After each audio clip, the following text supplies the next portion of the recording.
4টা বছৰ একোৱেই পোৱা নাই, 4টা বছৰ আশা কৰি ৰৈ থকাহে হৈছে।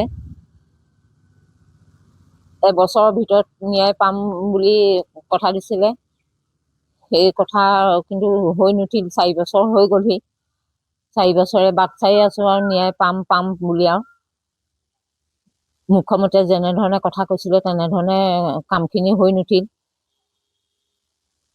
যোৰহাটতো সয়া হেৰি কৰিম বুলি কৈছিলে, সয়াও নহ'লে।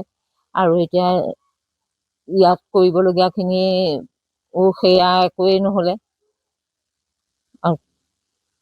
যিবোৰ কথা কৈছিলে একো হৈ উঠা নাই। আৰু এতিয়া সেই সকলো এতিয়া মুকলি আকাশত তলত ঘূৰি ফুৰিছে, গম পাইছো। এতিয়াতো এনেকে হলেতো আইন ব্যৱস্থাটো বা চৰকাৰখনৰ প্ৰতি আস্থা নাথাকিব। আস্থাই হেৰাই গৈছে আৰু ভগৱানকে চঞ্জাই দিছো আৰু সদায় প্ৰাৰ্থনা কৰিছো আৰু ভগৱানে চকু মেলি চাই যদি আৰু ল'ৰায়ো আত্মাই শান্তি পাব, ময়ো অকণমান শান্তি পাম। আৰু সেইটো ভগৱানৰ ওপৰতহে হেৰি কৰিছো। আৰু চৰকাৰৰ বা হেৰিয়াৰ গোটেই হেৰিয়ে হৈ গৈছেগে। এতিয়া আমি আজি 4 বছৰে যিটো দেখিলো যে একেবাৰে আমাৰ মাননীয় মুখ্যমন্ত্ৰী মহোদয়ৰ পৰা ধৰি আমাৰ যিবিলাক ৰাজনৈতিক মানে কৰ্তৃপক্ষ আছিল, বিভাগীয় কৰ্তৃপক্ষ সকলোৱে আজি এই 4 বছৰে আমাক মানে শূন্যৰ বাহিৰে আমাক একো প্ৰদান নকৰিলে। তাৰ কাৰণে আমি অত্যন্ত মৰ্মাহত। আৰু আমি কিমান অপেক্ষা কৰিম? এনেকৈ যদি আমি অপেক্ষা কৰি থাকিব লগা হয় আৰু তেতিয়াহ'লেতো আমাৰ কোনো কথা নাহিব। গতিকে ভৱিষ্যতৰ প্ৰজন্মলৈ কেনেকৈ আমি আশা কৰিম যে আমাক কিবা আমি যৌতুক আস্থা দিয়াসকলে পৰা আমি আস্থা আদায় পাম। মুখ্যমন্ত্ৰীয়ে কি কৈছিলে আহিবলৈ? মহোদয়ে কৈছিল যে আপোনালোকক ফাৰ্ষ্ট ট্ৰেক আদালততে বিচাৰটো হ'ব আৰু মানে এবছৰৰ ভিতৰত, এবছৰটো নালাগিবও পাৰে, এবছৰৰ ভিতৰতে আমি অনিমেষ ভূঞাৰ হত্যাৰ যিটো ন্যায়, সেই ন্যায়টো পৰিয়ালে পাব, ন্যায়টো পাব। আৰু 3 মাহৰ পিছত তেওঁ একমাত্ৰ ভাতৃয়ে সংস্থাপন পাব, সেইটো কথা। আৰু এইকেইটা কথাই মুখ্যমন্ত্ৰী মহোদয়ে আমাক মানে কৈ গৈছিল যে আপোনালোকে ৰাইজে কোনো চিন্তা কৰিব নালাগে, অতি সোনকালে আমি ইয়াৰ ব্যৱস্থা গ্ৰহণ কৰিম, এনেকৈ বুলি মুখ্যমন্ত্ৰীয়ে দায়িত্ব লৈছিল। কিন্তু আজিলৈকে 4 বছৰ পাৰ হৈ গ'ল। গতিকে 4 বছৰে শূন্য। ইতিমধ্যে আৰু নিৰ্বাচনলৈ কেইদিনমানে আছে আৰু, গতিকে আমি কি আশা কৰিম? সেইখিনি যিহেতু আমাৰ মানে আশা পুহি থাকোঁতে আমাৰ মানে হাত চচা পানী ঢালি। হয়, সম্পূৰ্ণ দুৰ্ভাগ্যজনক ঘটনাটো ঘটিছিলে। বৰ্তমান সময়ত আৰু দুৰ্ভাগ্যজনক, ন্যায় ব্যৱস্থা সম্পূৰ্ণ লেহেমীয়া। যিখিনি কথা কোৱা হৈছিলে সেইখিনি এটাও হৈ নুঠিলে। তেতিয়া বহুত আহিছিলে, বহুতে বহুত কথা কৈছিলে। বৰ্তমান সময়ত সেই যোগাযোগ ব্যৱস্থাটো কৰিব যাওঁতেনে, কিবা এটা সহায় বিচাৰি যাওঁতেনে সম্পূৰ্ণ জিৰ' হৈছে। কাৰণ ন্যায় ব্যৱস্থাটো এনেকুৱাকে লেহেমীয়া হৈছে যাতে তেওঁলোকতো মুক্ত আকাশৰ তলত বিচৰণ কৰি আছে।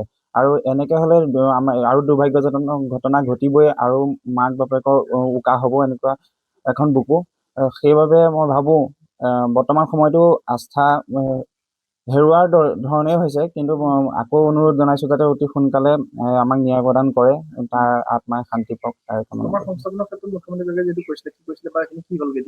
সেইখিনি কম সময়ৰ ভিতৰত হ'ব বুলি কৈছিলে, কিন্তু সেয়াও হৈ নুঠিলে। তাৰ বাবে যিমানখিনি যোগাযোগ কৰিবলৈ চেষ্টা কৰিছো সেয়াও ফলপ্ৰসূ হৈ উঠা নাই আজিলৈকে। হয়, ছাত্ৰ নেতা অনিমেষ ভূঞাৰ আজি মৃত্যুৰ 4টা বছৰ। তাৰ 4টা বছৰে এটা বৃহৎ শূন্য আৰু বুকুত এটা ডাঙৰ শিল লৈ এই 4টা বছৰ পাৰ কৰা হৈছে। পৰিয়ালবৰ্গই হওক, আমি সকলোৱে ন্যায়ৰ অপেক্ষাত বাট চাই আছিলোঁ। আৰু যিখিনি কথা কোৱা হৈছিল সেই মুহূৰ্তত যিহেতু ইয়াতে সকলো ফুট বৈছিল ইয়ালৈ, আৰু সকলোৱে আহি যি ধৰণে প্ৰতিশ্ৰুতি দিছিল, কোনো এটা প্ৰতিশ্ৰুতি আজিলৈকে এটাও ন্যূনতম পালন নহ'ল। কোৱা হৈছিল সেই সময়ত ভাতৃ সংস্থাপনৰ বিষয়টো আজিলৈকে একো আগ নাবাঢ়িল। কোৱা হৈছিল যোৰহাটত এটা সুন্দৰকৈ স্মৃতিসৌধ নিৰ্মাণ কৰা হ'ব, এচপৰা ইটা নপৰিল। কোৱা হৈছিল ব্ৰহ্মপুত্ৰ অঞ্চলত এটা ক্ৰীড়া প্ৰকল্প নিৰ্মাণ কৰা হ'ব, কিন্তু সেই বিষয়টো আজিলৈকে একো আগ নাবাঢ়িল। যিমানখিনি কথা কোৱা হৈছিল, ফাষ্ট ট্ৰেক আদালতো কোৱা হৈছিল, কিন্তু আইনী প্ৰক্ৰিয়াটো অতি লেহেমীয়া হৈছে। 4টা বছৰত আমি দেখিবলৈ পাইছো একেবাৰে লেহেমীয়াকৈ গোটেই প্ৰক্ৰিয়াটো আগবাঢ়িছে। আৰু ন্যায়ালয়ৰ ওপৰত আমাৰ সম্পূৰ্ণ আস্থা আছে, আমাৰ সম্পূৰ্ণ বিশ্বাস আছে, কিন্তু এই যি প্ৰক্ৰিয়াটো, এই গোটেই সামগ্ৰিক যিটো প্ৰক্ৰিয়া, গোটেই প্ৰক্ৰিয়াটোৰ ওপৰত কিন্তু আমি আস্থা হেৰুৱাই পেলাইছো। যিহেতু 4টা বছৰ, এটা দুটাকৈ দিন নহয়, 1460 দিন এনেদৰে পাৰ কৰিবলগীয়া হৈছে। আৰু আমি আশা ৰাখিম সময় থাকোঁতে যে আজি এই দিনটোতে আমি প্ৰতিবৰ্ষতে দুৰ্ভাগ্যৰ কথাখিনি পাতি থাকিবলগীয়া হয়, নেতিবাচক কথাখিনি পাতি আমাৰো ভাল নলগা হৈছে। সেয়েহে আমি আশা ৰাখিম যে সময় থাকোঁতেই যাতে খুব গোটেই আইনী প্ৰক্ৰিয়াটোৱে হওক, ভাতৃ সংস্থাপনৰ বিষয়টোৱে হওক, বাকী যিসমূহ প্ৰতিশ্ৰুতি আছিল সেইসমূহ যাতে পূৰণ কৰি অনিমেষক বিদেহাত্মাৰ শান্তিৰ বাবে সকলো ব্যৱস্থা গ্ৰহণ কৰে। আৰু এই যি পৰিয়ালটিকো এটা সাহস যাতে সকলোৱে দিয়ে, তাৰ বাবে আমি আশা ৰাখিছোঁ। আৰু মুখ্যমন্ত্ৰীগৰাকীৰ ওপৰত আমাৰ সম্পূৰ্ণ আস্থা আছিল। তেখেতে যিহেতু কৈছিল গোটেই প্ৰক্ৰিয়াখিনি, সেয়েহে নিৰ্বাচনৰ আগে যাতে এই চৰকাৰৰ দিনতে যাতে এই কামখিনি যাতে সকলোখিনি কাৰ্যকৰী হয় তাই আমি আজিৰ দিনটোত আশা ৰাখিছোঁ।